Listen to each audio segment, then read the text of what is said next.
In the vast and vibrant village of Nkemba lived a couple, Ebuka and Nia. Their love story was whispered in admiration across the entire community. Every married couple wanted to be like them. They were known for the depth of their love and showed it everywhere they went. A love that seemed to transcend time and radiate warmth to anyone who crossed their path. Ebuka and Nia gave birth to a son named Akudo. The arrival of Akudo only strengthened the bond between Ebuka and Nia. However, as time passed, Nia was unable to give birth to another child. They tried everything they could and went to different doctors, but all were to no avail. Even though it was hard to do, Ebuka and Nia had to accept the hard truth about not being able to conceive a child again. From that day, Nia decided to give her son, Akudo, all the love she could give him. Her son became her Achilles heel. Unknown to Nia, what she thought was love was only a faster way to her grave. She spoiled Akudo, indulging his every whim and desire, unable to deny him anything. Akudo was always right to Nia, and never did anything wrong in her eyes. Ebuka, witnessing the imbalance in their parenting, voiced his concerns and told his wife Nia that she wasn't training their son in the right way. But Nia's love for Akudo clouded her judgment, and she didn't listen to her husband. One day, Nia left for the market, leaving Akudo and his dad alone at home.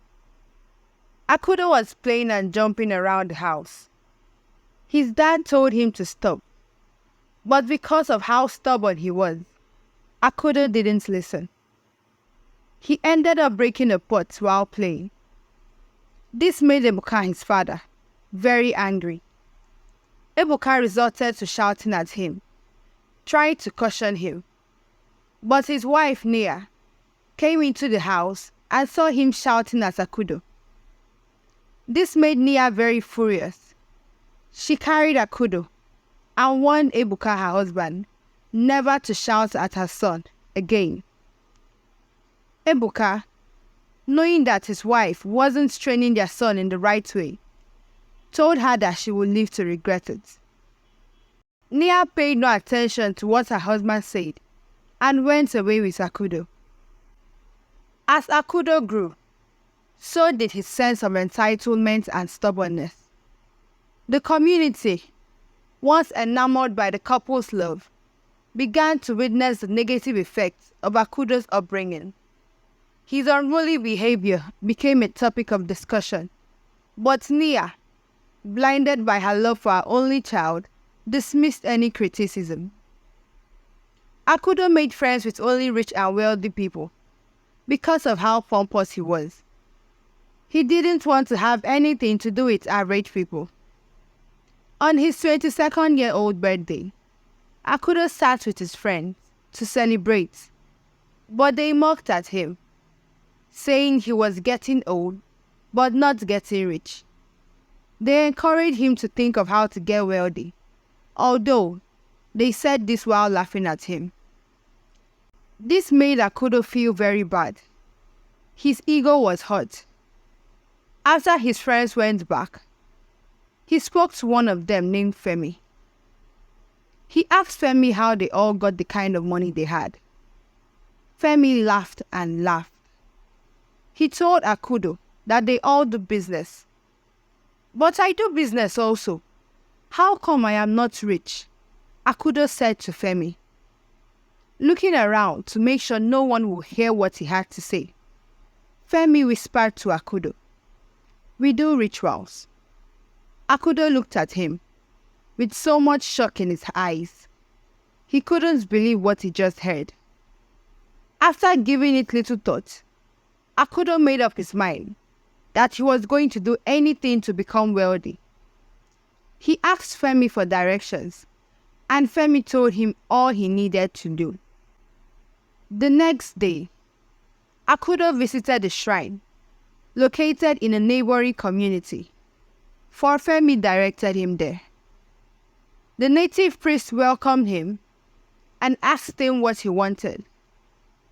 "I want to become the richest person in my community," were Akudo's words to the priest.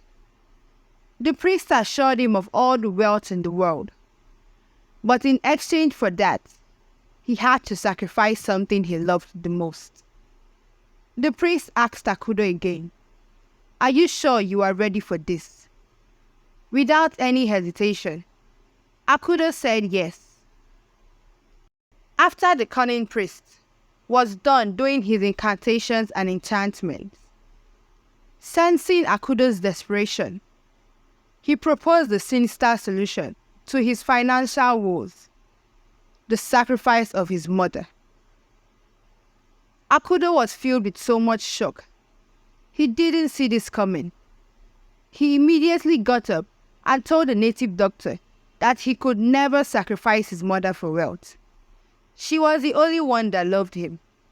Akudo turned to leave the shrine, but the native priest told him that he couldn't go back on a journey he had already started. Else, his life would be taken instead. Everything became very scary to Akudo. There was so much fear in his heart. He didn't realize when he ran back home. After thinking about what the native priest had told him, Akudo returned to the shrine 2 days after. He asked if his father could be used for the sacrifice instead of his mother.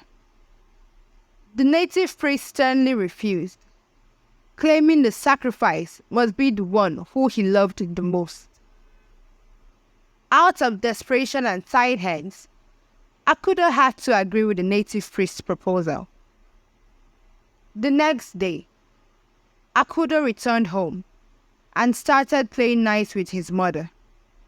He made food for her and made promises of buying cars and building mansions for her. Nia and Akudo laughed and played all night. The next morning, Akudo woke up very early and made breakfast for his mother. He put something that was given to him by the native priest into his mother's food and served her. Nia felt loved and blessed. She thanked God for the gift of a son like Akudo. Ebuka, uninterested in anything that had to do with Akudo, because of how spoiled he was, left both of them at home and went to work. 3 days after, Nia became very sick. They visited a lot of doctors, but no one could tell what was wrong with Nia. Nia was kept at home, unable to do anything. Her condition kept getting worse. Ebuka, her husband, became scared. He didn't want to lose his wife. On the other hand, Akudo's business started doing well. He became one of the richest businessmen in the community. His friends cheered him. He finally felt like he was one of them. One day, after Akudo made a lot of money from his business, he bought lots and lots of gifts for his mother. Akudo totally forgot that he had an agreement with the native priest. On getting home, he saw a lot of villagers gathered outside his house, crying. Akudo immediately remembered that his mom was sick. He dropped all the gifts on the floor and ran into the house. Akudo couldn't believe his eyes. His mom was gone. The only woman that loved him. The only thing he treasured. She was gone. Nia's passing left a void, not only in Ebuka's heart, but also in the entire community that had admired the couple's love. Akudo felt like the world was crumbling before him. He couldn't control the amount of tears that rolled down his eyes. He was so broken. He kept staring at the gift he got his mother and cried the more because he never gave them to her. Akudo got furious. he ran back to the native priest and started attacking him. He threatened to take the life of the native priest after his mother's life was taken. He accused the priest of taking his mother's life. The priest tried reminding Akudo of his agreement to exchange his mother's life for wealth, but Akudo wasn't willing to listen to anything. Trying to protect himself from Akudo, the native priest hit Akudo's head with his staff. Akudo fell unconscious. He woke up the next morning at home, feeling confused. He went to see his friends, who consoled him and grieved with him. With Nia's death, Akudo's wealth grew exponentially. He became the talk of the town, admired for his success, but secretly despised by his friends for the cost at which he came. However, as his riches accumulated, so did the shadows of guilt and remorse that haunted him. The weight of sacrificing the only person who genuinely loved him tormented his conscience. One day, while Akudo sat with his friends, he started acting strange. His friends, unable to understand what was going on, tried holding him and asking him to calm down. But Akudo's actions became more and more strange. He took off his clothes and burst out into the streets, running around and shouting aimlessly. Akudo slowly descended into madness, haunted by the spectre of his mother and the choices he had made. His friend Femi, knowing where his madness came from, tried to leave the scene immediately. Unfortunately for him, Akudo saw him. Akudo, who was now a madman, chased Femi round the village for hours. Femi got tired of running and ran to the market square for protection from the villagers. Other villagers, on seeing Akudo, ran to their houses, for the news had already been spread that he was now a madman. The villagers questioned Femi, asking him why Akudo was chasing him.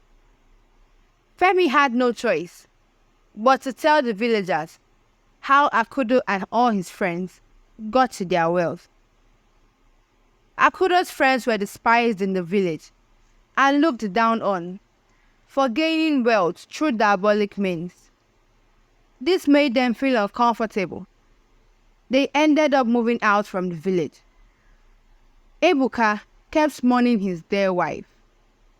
He kept pondering on all the moments where he warned her about Akudo, but she didn't listen. Akudo died after 3 years of roaming the streets as a madman. As the once famous couple's story reached its tragic conclusion, the community reflected on the destructive power of unchecked love and the consequences of forsaking morality for personal gain. The legacy of Ebuka and Nia, once revered for their boundless love, became a cautionary tale about the importance of balance and responsibility in parenting, and the devastating impact of sacrificing love for fleeting wealth.